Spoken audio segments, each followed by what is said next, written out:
यथार्थ मोक्ष।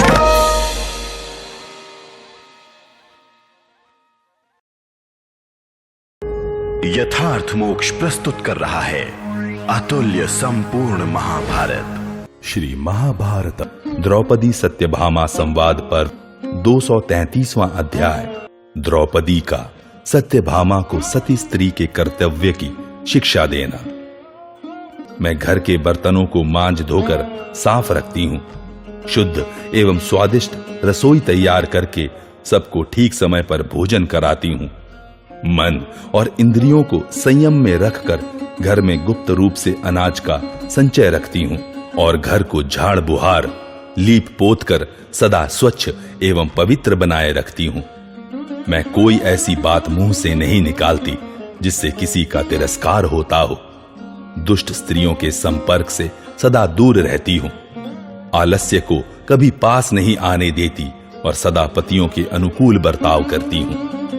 पति के किए हुए परिहास के सिवा अन्य समय में मैं नहीं हंसा करती। दरवाजे पर बार बार नहीं खड़ी होती।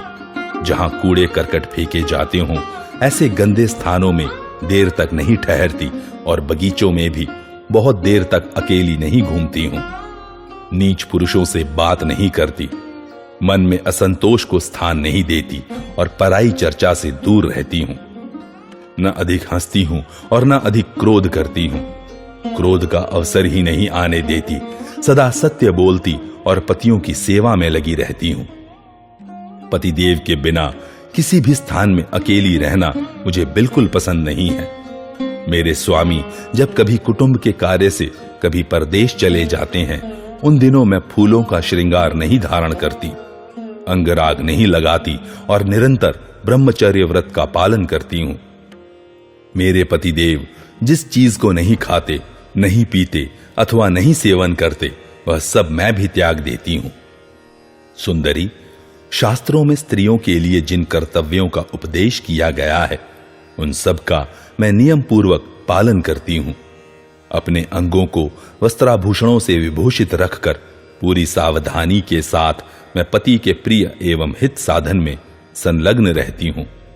मेरी सास ने अपने परिवार के लोगों के साथ बर्ताव में लाने योग्य जो धर्म पहले मुझे बताए थे, उन सब का मैं निरंतर आलस्य रहित होकर पालन करती हूं।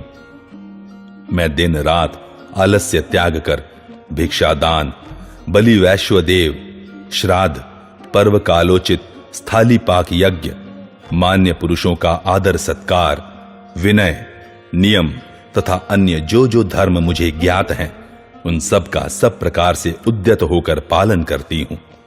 मेरे पति बड़े ही सज्जन और मृदुल स्वभाव के हैं।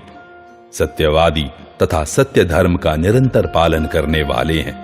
तथापि क्रोध में भरे हुए विषैले सर्पों से जिस प्रकार लोग डरते हैं, उसी प्रकार मैं अपने पतियों से डरती हुई उनकी सेवा करती हूं। मैं यह मानती हूं कि पति के आश्रय में रहना ही स्त्रियों का सनातन धर्म है। पति ही उनका देवता है और पति ही उनकी गति है। पति के सिवा नारी का दूसरा कोई सहारा नहीं है। ऐसे पति देवता का भला कौन स्त्री अप्रिय करेगी?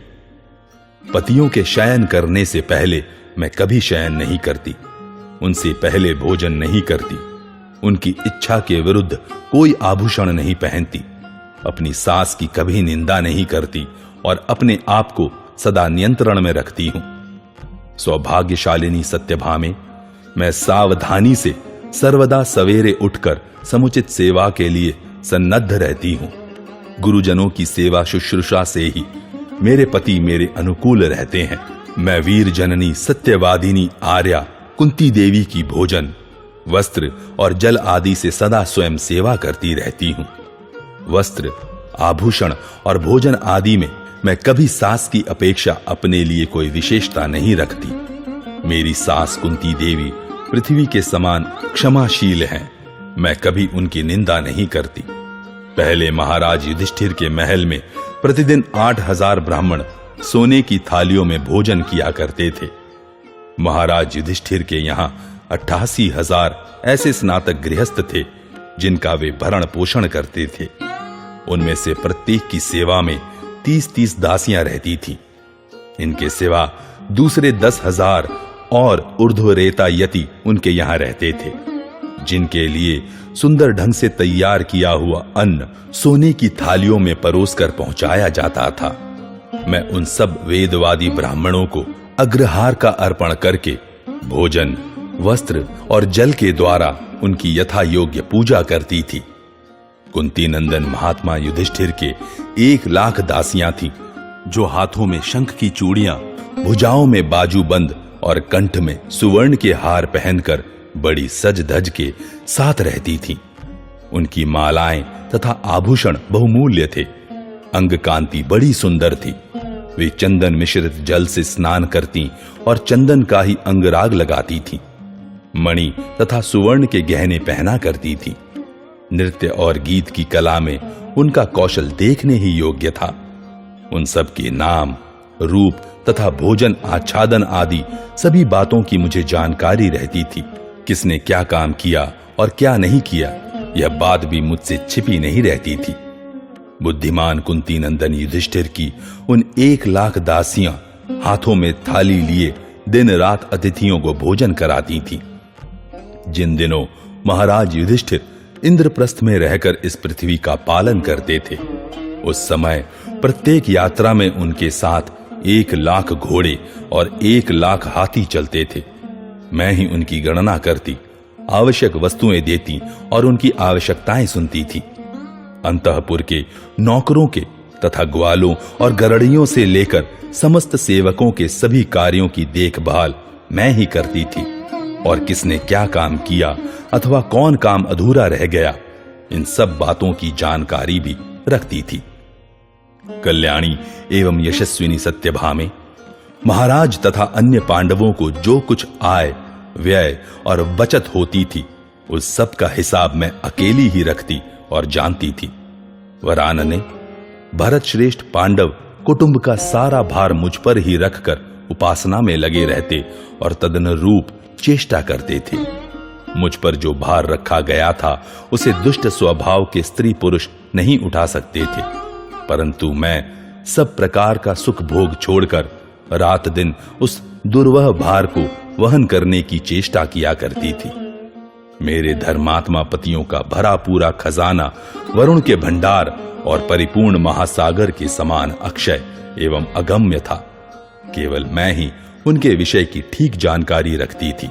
रात हो या दिन, मैं सदा भूख प्यास के कष्ट सहन करके निरंतर कुरुकुल रत्न पांडवों की आराधना में लगी रहती थी। इससे मेरे लिए दिन और रात समान हो गए थे। सत्य, मैं प्रतिदिन सबसे पहले उठती और सबसे पीछे सोती थी। यह पति भक्ति और सेवा ही मेरा वशीकरण मंत्र है। पति को वश में करने का यही सबसे महत्वपूर्ण उपाय मैं जानती हूं। दुराचारिणी स्त्रियां जिन उपायों का अवलंबन करती हैं, उन्हें न तो मैं करती हूं और न चाहती ही हूं।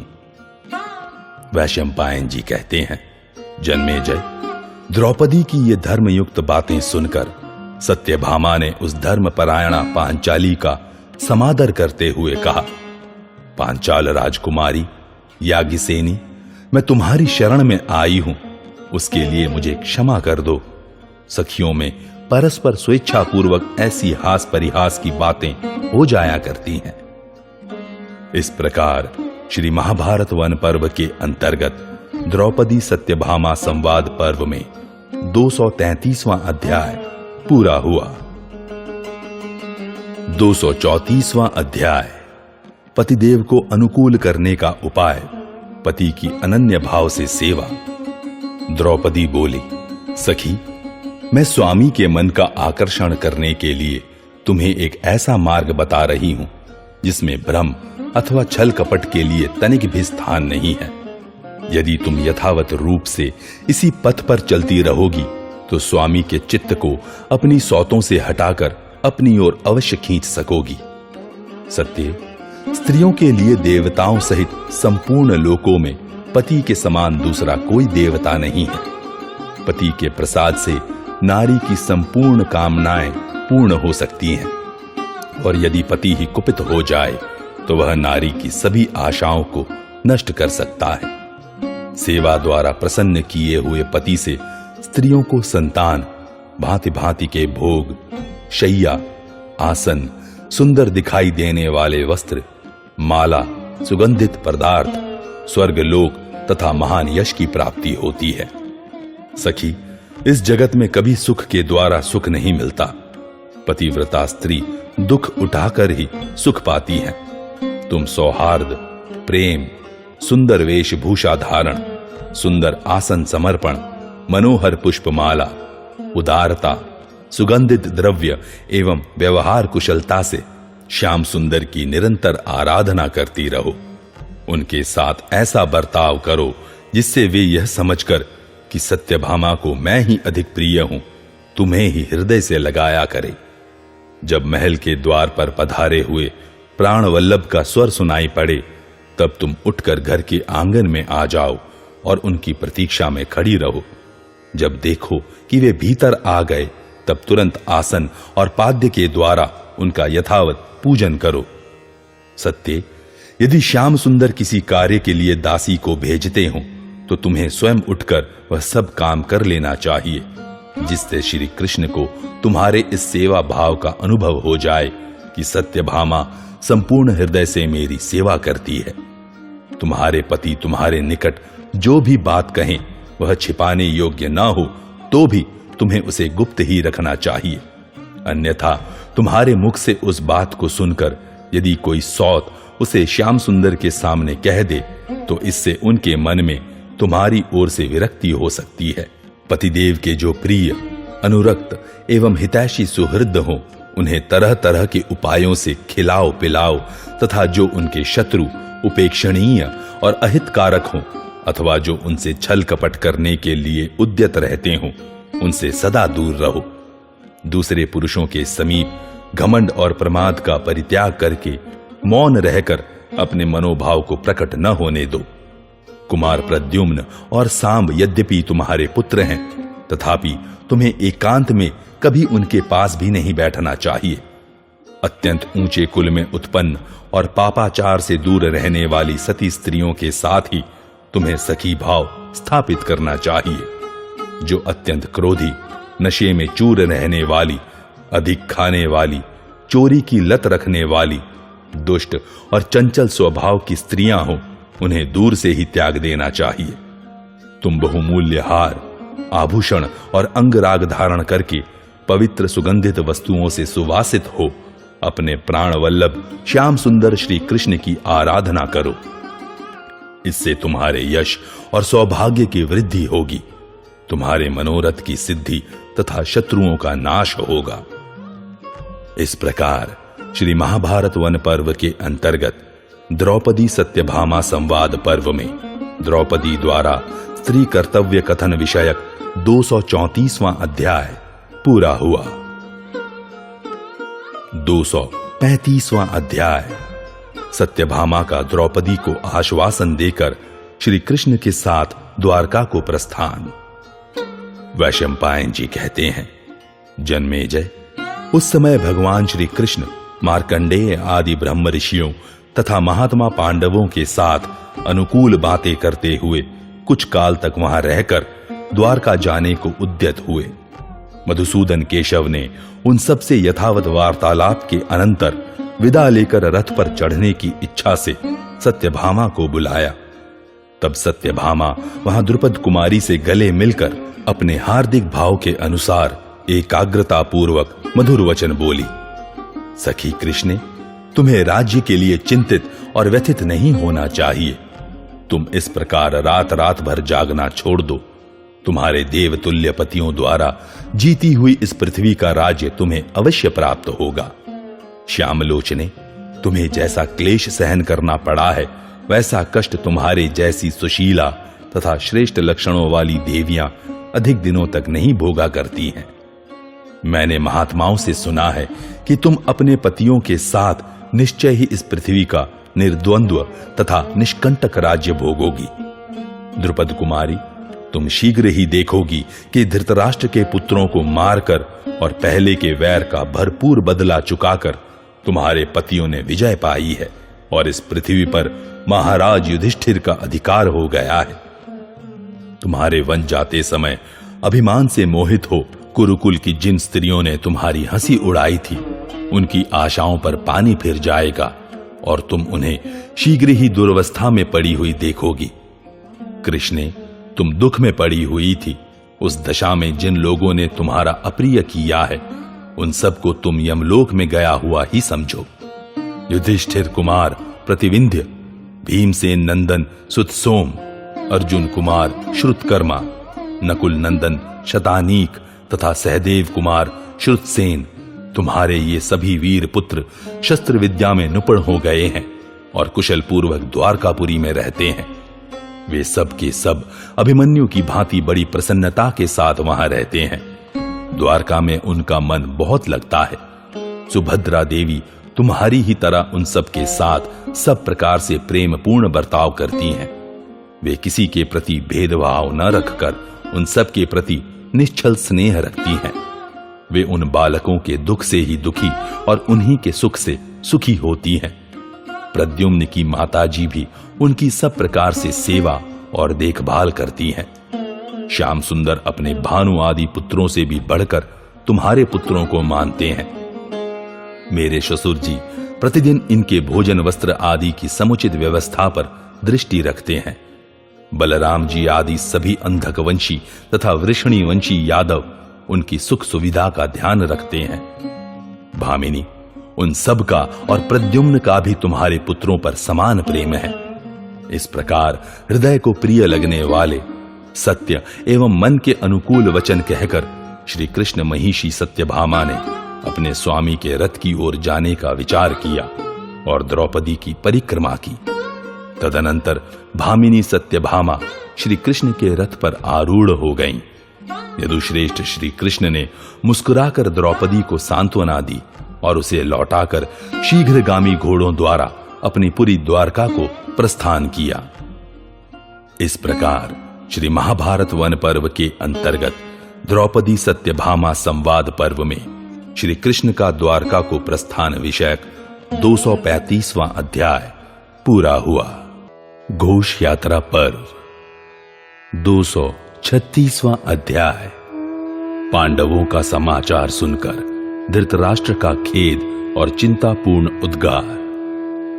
जन्मेजय ने पूछा, मुने, इस प्रकार वन में रहकर सर्दी गर्मी हवा और धूप का कष्ट सहने के कारण जिनके शरीर अत्यंत कृश हो गए थे, उन नरश्रेष्ठ पांडवों ने पवित्र द्वैत वन में उस सरोवर के पास पहुंचकर फिर कौन सा कार्य किया? वैशंपायन जी बोले, राजन, उस सरोवर पर आकर पांडवों ने वहां आए हुए जन समुदाय को विदा कर दिया और अपने रहने के लिए कुटी बनाकर वे आसपास के रमणीय वनों, पर्वतों तथा नदी के तट प्रदेशों में विचरने लगे। इस तरह वन में रहते हुए उन वीर शिरोमणि पांडवों के पास बहुत से स्वाध्यायशील, वेदवेत्ता एवं पुरातन तपस्वी ब्राह्मण आते थे और वे नरश्रेष्ठ पांडव उनकी यथोचित सेवा पूजा करते थे। तदनंतर किसी समय कथा वार्ता में कुशल एक ब्राह्मण उस वन्य भूमि में पांडवों के पास आया और उनसे मिलकर वह घूमता घामता अकस्मात राजा धृतराष्ट्र के दरबार में जा पहुंचा। कुरुकुल में श्रेष्ठ एवं वयोवृद्ध राजा धृतराष्ट्र ने उसका बहुत आदर सत्कार किया।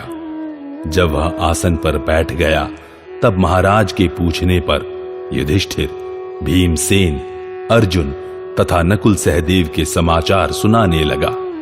उसने बताया, इस समय पांडव हवा और गर्मी आदि का कष्ट सहन करने के कारण अत्यंत कृश हो गए हैं, भयंकर दुख के मुंह में पड़ गए हैं और वीर पत्नी द्रौपदी भी अनाथ की भांति सब ओर से क्लेश ही क्लेश भोग रही है।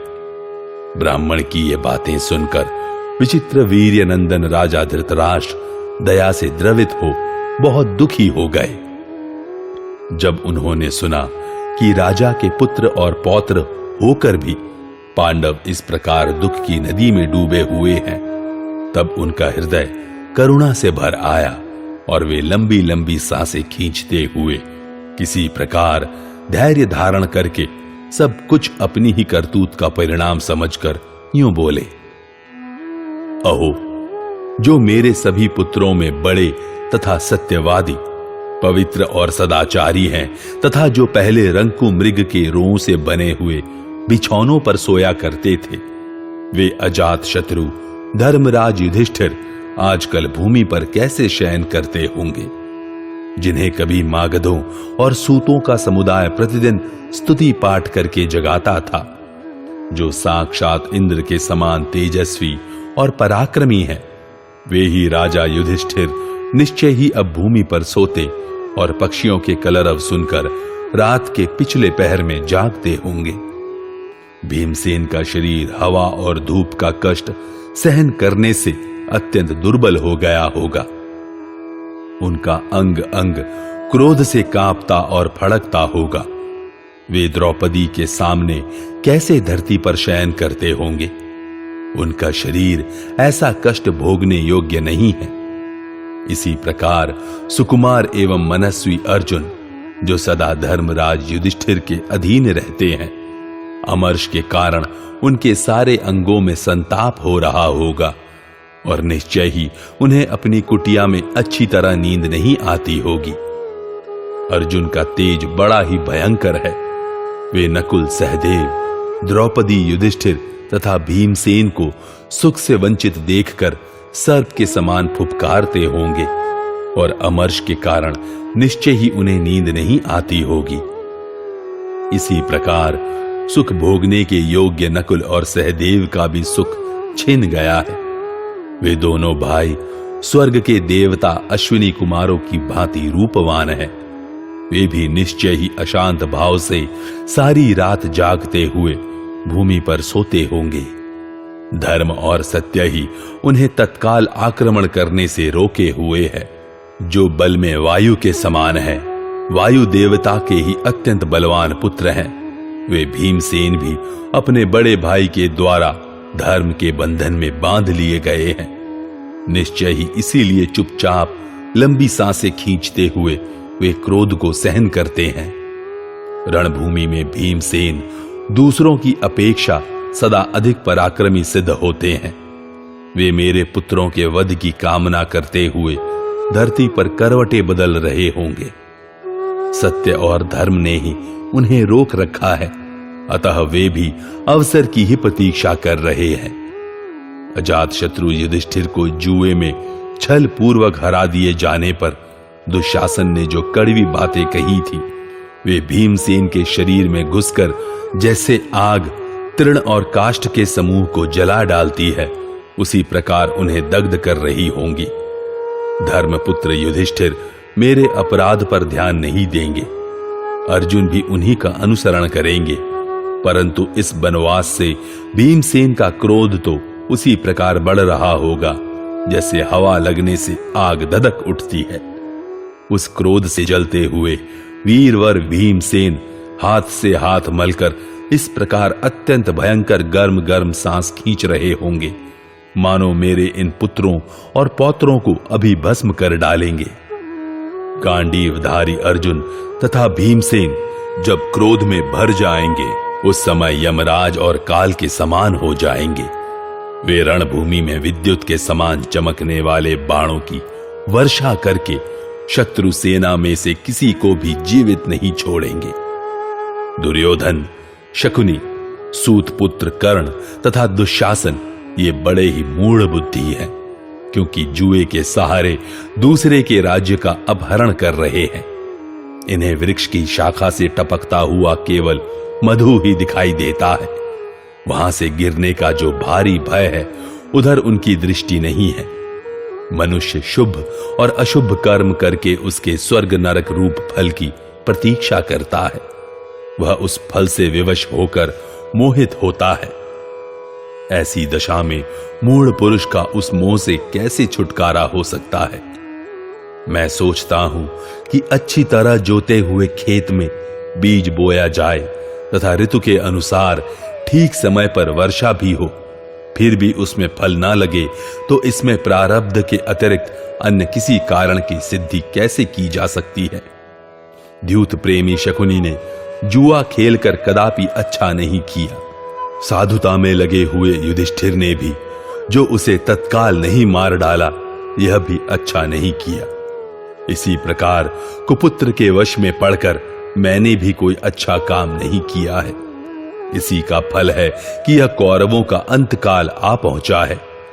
निश्चय ही बिना किसी प्रेरणा के भी हवा चलेगी ही। जो गर्भिणी है वह समय पर अवश्य ही बच्चा जनेगी। दिन के आदि में रजनी का नाश अवश्यम भावी है तथा रात्रि के प्रारंभ में दिन का भी अंत होना निश्चित है।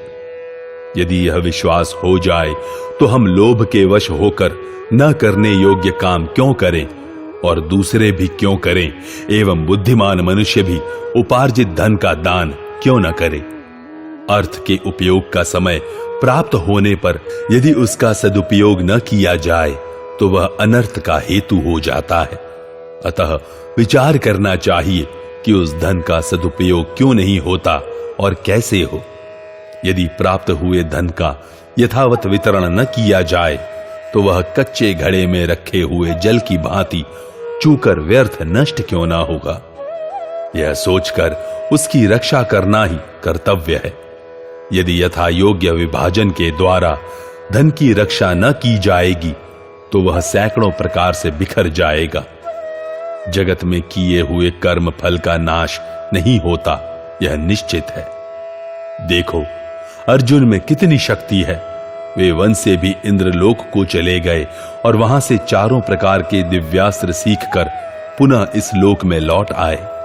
सदेह स्वर्ग में जाकर कौन मनुष्य इस संसार में पुनः लौटना चाहेगा।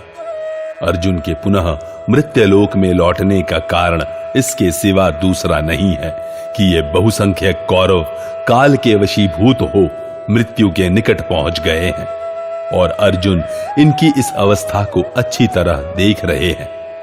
सव्यसाची अर्जुन अद्वितीय धनुर्धर हैं। उनके उस गांडीव धनुष का वेग भी बड़ा भयानक है और अब तो अर्जुन को वे दिव्यास्त्र भी प्राप्त हो गए हैं। इस समय इन तीनों के सम्मिलित तेज को यहां कौन सह सकता है। एकांत में कही हुई राजा धृतराष्ट्र की ये सारी बातें सुनकर सुबल पुत्र शकुनी ने दुर्योधन और कर्ण के पास जाकर ज्यों की त्यों कह सुनाई। इससे मंदमती दुर्योधन उदास एवं चिंतित हो गया। इस प्रकार श्री महाभारत वन पर्व के अंतर्गत घोष यात्रा पर्व में धृतराष्ट्र के खेद युक्त वचन से संबंध रखने वाला 236वां अध्याय पूरा हुआ।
यथार्थ मोक्ष